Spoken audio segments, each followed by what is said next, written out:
What is up, YouTube? How you feeling? How you living? What's good? It's your girl Francine, and today is Saturday, which means to say that Saturday. We say what we need to say and get it all out. So today's video is kind of a follow-up of yesterday's video. I did my video on self-care and the science behind self-care, and my thoughts for this video, like this one I'm doing today, was totally different before I did that video. I was just gonna sit here and talk about how I've developed self-care and my journey with kind of getting to self-care, but that video really helps me understand why self-care is so important.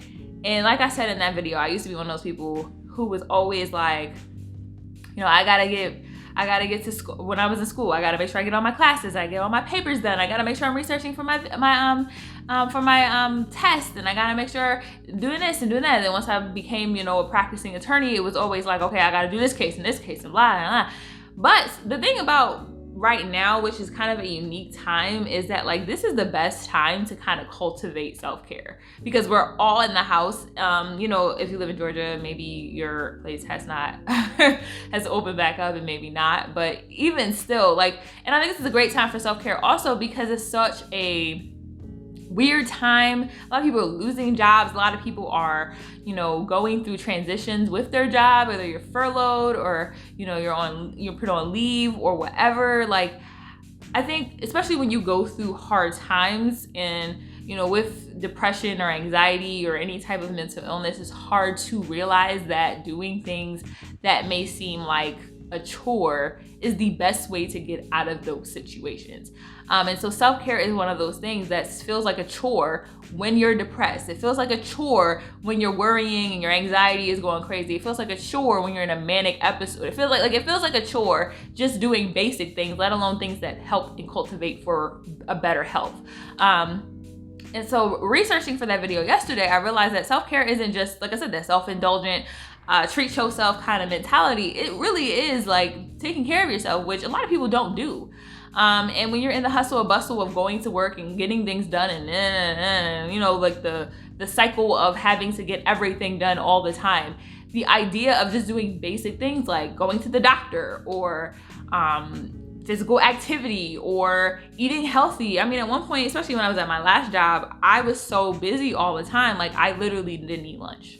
And if I did eat lunch, it was at my desk while I was on the phone with the client talking. Like it was never, like I never had a down moment because I was always going. Or if I was at court all day, I definitely didn't eat lunch. Or if I ate lunch, it was like late in the day. And basic things like that is helpful for your self-care. So like, you know, the idea of doing, you know, the stuff I'm going to talk about, because I want to talk about my personal kind of self-indulgent self-care, but those things I think is very necessary, because when you don't do those things, you can't even get to the meditation and the, you know, you can't even get to that, because if you're not eating right, exercising, and getting 8 hours of sleep a night, you barely got the energy to do basic day-to-day activities. So who got time for self-care? That's why, you know, I was always super like against self-care because I didn't even have the energy to do it. Like I would literally go to work, come home, have a glass of 7 of wine and go to sleep.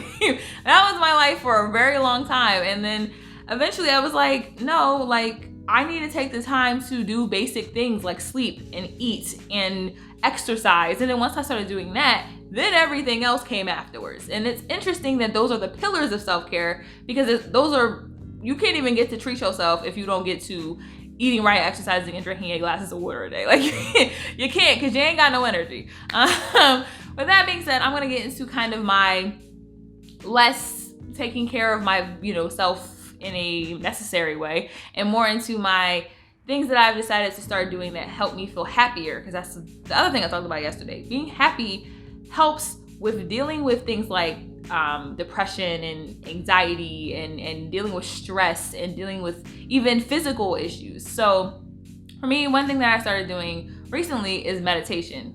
So I have anxiety pretty bad. Anxiety is probably the worst one that I have. I also have depression, but it comes and goes. But my anxiety is horrible, okay? It is horrible. And so when I started doing meditation, I assumed that like, nah, I ain't gonna be able to sit there and sit and shut up and like not have my brain going 80 million times an hour.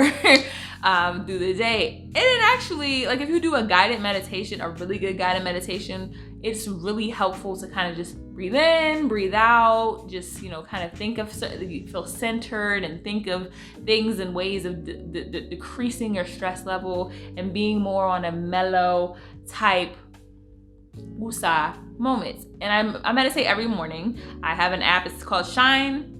It gives you like advice every morning, and it also does a meditation. They also have other meditations on there, sleep meditations.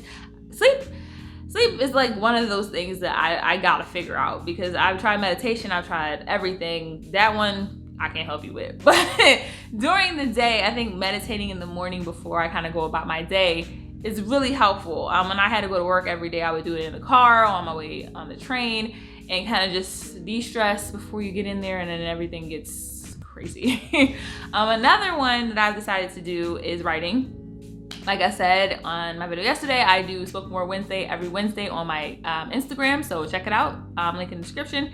And that has really been helping my self-care, because I'm very good at talking about my feelings in writing. I can't talk about my feelings like physically, like saying them, because it makes me uncomfortable, but writing it down is really helpful for me. So I think that like kind of getting that out and kind of sharing it with people also has helped me with the whole Spoken Word Wednesday. So that's been a form of self-care for me. Another form of self-care is reading, which is probably for some people like, what, reading? Like I said all the time, I'm a nerd, so I love to read. I love to learn things. I love to get to know things, and that has really helped me, because it kind of takes your mind off of things. Like if you're reading something that has nothing to do with your life, it really helps you understand what's going on in the world around you, kind of helps you either have an escape if it's a fiction book, and kind of have something to kind of take your mind off of stuff. Like if I'm going through it and I have the like mental wherewithal to kind of disconnect myself, reading is a great thing, because reading kind of puts you in a place where you're not even thinking about anything other than what you're reading. So I think that's really helpful. Another form of self-care has been exercise, which is one of the things that was put in the 7 Pillars of SelfCare, which I think is really important, because I wasn't really like obese or fat, like in a like stereotypical way, but I was very unhealthy before I started working out. Like I could barely walk up a flight of steps without being out of breath. Like I was unhealthy, okay? And so when I started working out, not only did it help me physically, but it helped me mentally, because like, I don't know if you ever have like been on a treadmill or an elliptical and you do like a good half an hour of like intense work and you get off, you feel completely different. Like your mind is clearer, your head is like less bogged down. I feel like I'm lighter. Like I feel like everything kind of just like goes away for a minute, and you kind of have, I think it's endorphins in your body that helps with stimulating serotonin, I think is the endorphin. Look, I'm not a scientist, but I think exercise is also a great way of getting better at kind of helping yourself feel better, because like I said, I've been dealing with depression and anxiety for years, and once I started working out as well as eating healthy, that's another thing. I'm vegetarian now, so I ate a lot of vegetables and fruits and beans and all that good stuff, and that's definitely probably been a huge part of helping me get better over time with my mental illness. So I think both of those things together has been a extreme help, because I've done, well, besides meditation, I've written and read for my whole life. Like that has been something that I've always done, but like adding those two things definitely changes everything. Of course, another one is journaling. If you, again, are like me, you're better at writing things down and kind of getting things out that way. And the thing about journaling that's different than like talking is that when you write it down, it gives you like a way of just looking at it and analyzing what you've read. You can you can read it and you can look it over and be like, oh, okay, yeah. You can kind of like read back what you've kind of put down and kind of like splurge everything out on a page and read it back and be like, better, I understand it better. So I try to journal every day. I also have a question journal every morning on my, it's an app on my phone, and it's like some in-depth kind of philosophical questions about life, and you gotta put that down and it helps you understand. Another sense of self-care that I've been implementing is being more connected to people. I'm an introvert, and as an introvert, being around people is draining. as hell. Okay. Like I am a social, but I did realize that I am a social person, and I've realized that since I've been in this quarantine, because it is killing me like intensely not being around people. But also knowing that being in the sense of connection, and like I said yesterday, belonging, like feel like you belong somewhere, feel like you have a sense of like belonging with other people is very helpful. Humans are social animals. Even if you hate being around people, we are social animals in the sense that like if you've ever, well, right now, if being in this house, even as an introvert, is killing me, because we as humans need to be around people. We need to kind of feed off of each other and be around other people. So I call my parents every day almost, and I try to kind of keep in contact with some of my friends, and I'm trying to get better because I'm really bad at keeping in touch with people. I am, but I'm trying to get better at that, and that's helped me a lot. So I think things like that is definitely helpful and necessary. And as a person who, like I said yesterday, was always against like self-care is a waste of time, I am here to tell you it is not, because I am in the best headspace I've been in the last 28 years of me being on this earth. And I think it's because of all of those things that I said today. So if you like this video, hit the like button.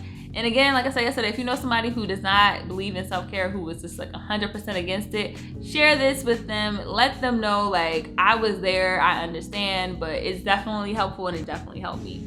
So, that being said, I'll see y'all tomorrow for the news. I'm gonna be a lot less angry than I was last week. Even though the news is not any better than it has been, because it's still hella wretched. But I'll see y'all tomorrow. Bye.